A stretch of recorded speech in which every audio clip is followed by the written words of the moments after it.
This is a low-tech AAC board, and it's a powerful tool to help children communicate.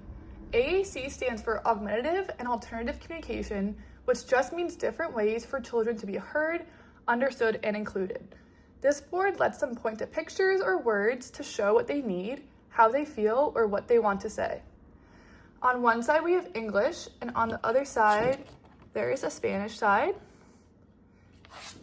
And you can model words by saying the words as you touch them to apply meaning to each icon. For example, during meal times, you can model all done, you can model more, or even I like, and touch it at the same time. You can model go by saying ready, set, go onto the go icon.